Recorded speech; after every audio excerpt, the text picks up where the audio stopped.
On a private stretch of the Sardinian coast in the summer of 2001, guests step off boats into a world built entirely for one night.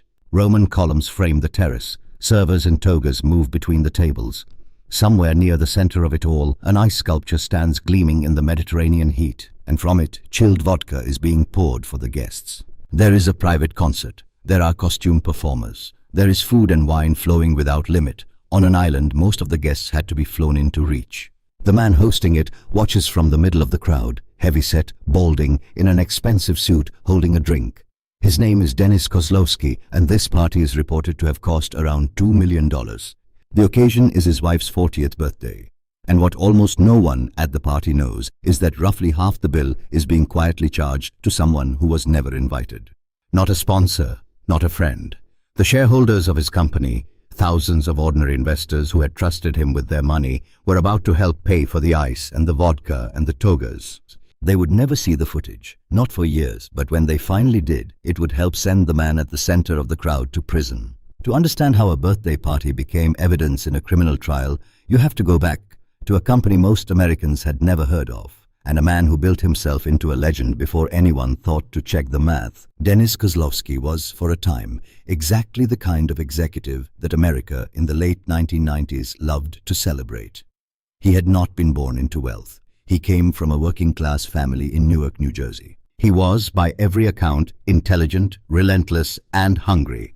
He worked his way up through the ranks of a company called Tyco International, a sprawling industrial conglomerate that made everything from fire protection systems to electronics to medical supplies. By 1992, he was its chief executive, and under him, Tyco did not simply grow, it detonated. Kozlowski became famous for acquisitions, buying company after company, folding them into Tyco, expanding the empire at a pace that left Wall Street breathless. The stock soared, the revenue climbed into the tens of billions. For a while, he was spoken of in the same breath as the most admired executives in the country. A deal maker, a builder, a self-made man who had turned a sleepy conglomerate into a financial juggernaut. Business magazines put him on their covers. Analysts praised him. Investors poured in their savings, trusting that the man at the top knew exactly what he was doing. And he did. He understood Tyco better than almost anyone alive. The problem was what he had decided that knowledge entitled him to. Because somewhere along the way, quietly, gradually, without any single dramatic moment, Dennis Kozlowski stopped drawing a line between the company's money and his own. Tyco was a public company. Its money belonged to its shareholders. There were rules, approval processes, compensation committees, boards meant to sign off on what the chief executive could and could not take. According to prosecutors, Kozlowski found ways around them. Bonuses that were never properly authorized, loans that were quietly forgiven, compensation that the board, they argued, never knowingly approved. The company operated a loan program meant to help executives pay taxes on shares they were granted. Prosecutors said Kozlowski used it as something else entirely, a private line of credit, drawn down for things that had nothing to do with taxes. And the things he spent it on are what made the story unforgettable. There was an apartment on Fifth Avenue in Manhattan, reported to have cost around $30 million.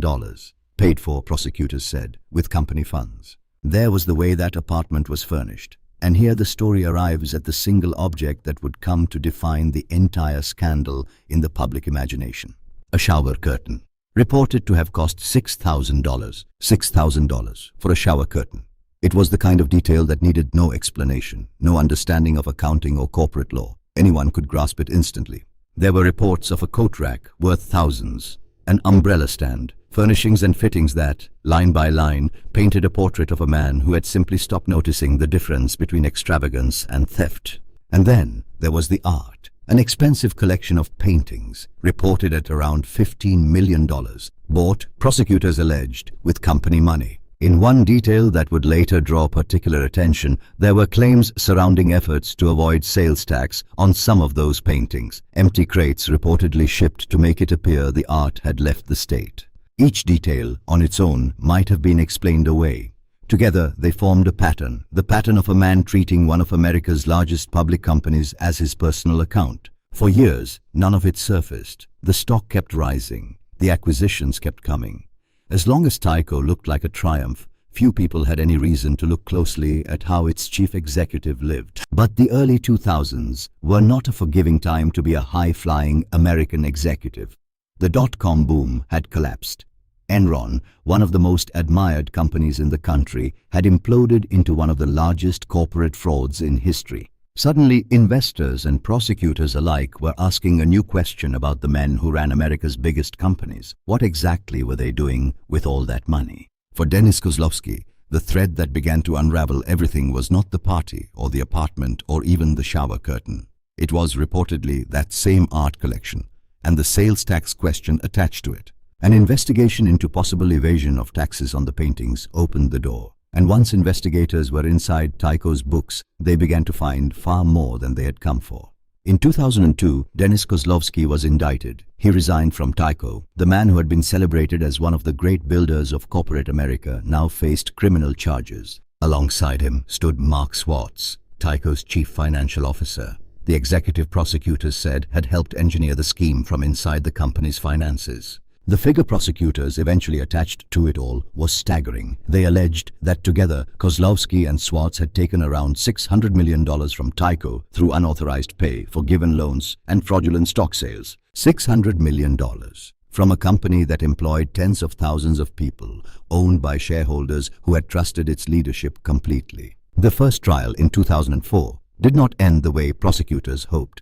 After months of testimony, it collapsed into a mistrial, reportedly after a juror came under outside pressure as deliberations neared their end. It was a stunning reprieve. For a moment, it looked as though the case against Kozlowski might dissolve into the kind of legal stalemate that powerful men so often survive. But the prosecutors did not walk away. They retried the case. And this time, the jury saw something the public had only heard rumors of.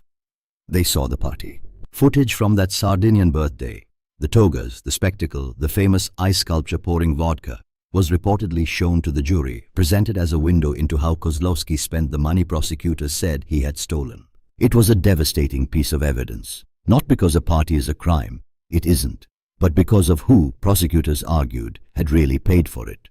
The jury was being asked to look at the ice and the columns and the costumes and see, underneath all of it, the shareholders' money. In 2005, the verdict came. Dennis Kozlowski was convicted on multiple counts, including grand larceny, conspiracy, and falsifying business records. Mark Swartz was convicted alongside him. He was sentenced to a prison term of up to 25 years. A stunning fall for a man who, a few years earlier, had been celebrated as one of the most successful executives in the United States. He went to a New York state prison, the self-made man from Newark, the conqueror of conglomerates, the host of the party on the Sardinian coast, now a convicted felon serving real time behind real bars. He would spend years there before being granted parole in 2014. By then, the world that had once celebrated him had moved on, and his name had become shorthand for a particular kind of excess. In the years afterward, Kozlowski offered his own account of what had happened. He maintained that much of his compensation had, in fact, been approved. That he was, in his telling, a casualty of an era hungry to punish corporate executives in the wake of Enron. Whether you believe that or not, the legal record stands. He was convicted, he served time, and the company he built spent years trying to recover its name from the wreckage. And yet, of everything, the $600 million, the apartment, the trial, the years in prison, the detail that endured was the smallest one, the shower curtain, $6,000. It endured because it was something everyone could understand. You did not need to follow the accounting to feel the offense in it. A single, absurd object that said more clearly than any indictment that a man had lost all sense of where his money ended and everyone else's began. The party on the coast of Sardinia lasted a single night. The guests went home, the ice melted.